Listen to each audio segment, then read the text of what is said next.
The BBC moved to resolve a crisis Monday that put its neutrality under the microscope and prompted a near mutiny over the suspension of one of its biggest star hosts. I've already said what I'm going to say on Twitter. If I say anything more now, it just encourages people to doorstep me.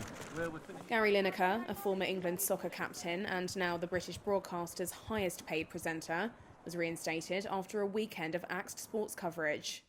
At issue was Lineker's tweeted criticism of the UK government's immigration policy, likening the language used by politicians to that of 1930s Germany.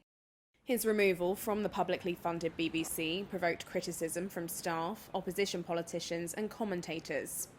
They accused the corporation, which has a mandate to be neutral, of bowing to government pressure.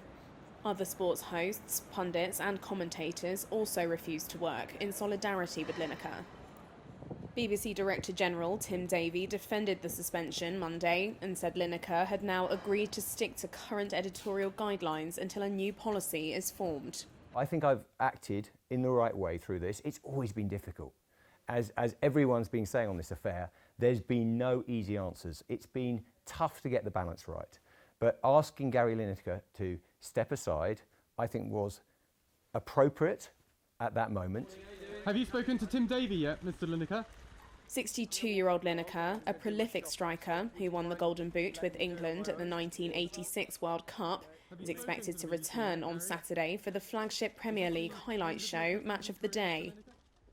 However difficult the last few days have been, it simply doesn't compare to having to flee your home from persecution or war to seek refuge in a land far away, Lineker tweeted following his reinstatement. We are confident that we are complying with the law, domestic and... Britain's Interior Minister, Suella Braverman, had described the arrival of thousands of asylum seekers to the UK on small boats as an invasion. The BBC crisis also renewed questions over the credibility of its chairman, Richard Sharp. He failed to declare facilitating a loan for former Prime Minister Boris Johnson shortly before he was appointed to the role by the government.